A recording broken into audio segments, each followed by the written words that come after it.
favorite things to do is create custom piping, and it just takes a few simple steps. The first thing that you're going to do is make sure that you're on the straight stitch.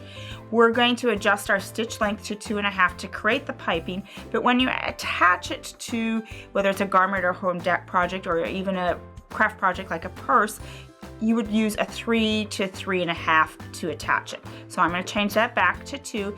Then when we get to our needle position, we'll get into more of that when we are actually have the presser foot in place in aligning our cording up with the groove. But we're going to be probably between a 0, a 1, and possibly even a 2.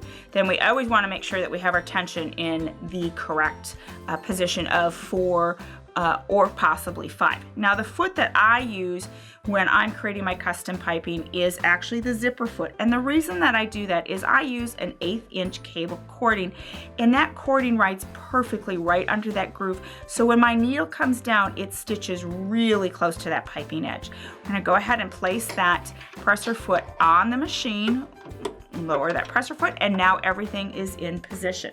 Now I have gone ahead and I have pre-cut the strips that I'm going to use to wrap my cable cording. In this case I actually used a bias strip. I prefer bias because it wraps around that cable cording and I get a much tighter, cleaner looking custom piping. You can also use straight of grain if you wish. Now let's wrap our fabric around that cable cording, making sure that we snug that cording up into that fold. We're going to place it underneath the presser foot, underneath that groove. I always make sure I have a little bit of fabric and cable cording sticking on the back side of the presser foot, and I always make sure I've allowed myself a couple of inches to just make sure that I have the needle A in the right position and I B get my alignment correctly before I actually get into the length of cable cording or custom piping that I need. Now you can see as that needle strikes down, it strikes down really close to that ridge, and that's one of the other reasons I like to use bias, is I can see that ridge as I'm stitching. And we're going to keep stitching along, making sure that that needle always drops to the right of that ridge, and you can see how easily that cable cording fits right underneath that groove on that presser foot. And as I stitch, I'm always wrapping that fabric around that cable cording. We'll stitch to the end and then we'll take a look at our cable cording or our custom piping.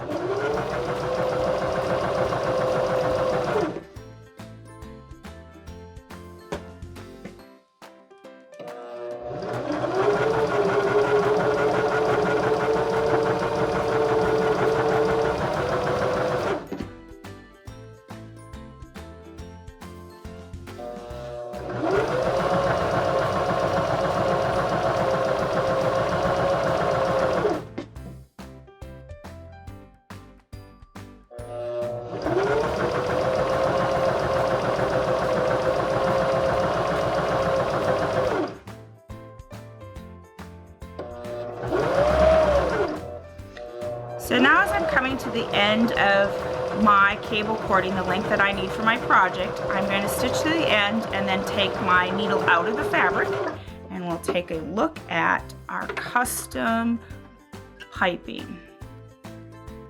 How beautiful is that? Look at how close that stitching is to that the cable cording, and how pronounced that cable cording is. That fabric just wrapped around it, and then with the stitch sitting very close to that cable cording, you have beautiful custom piping. And this is how you create custom piping on the Baby Lock Zeal.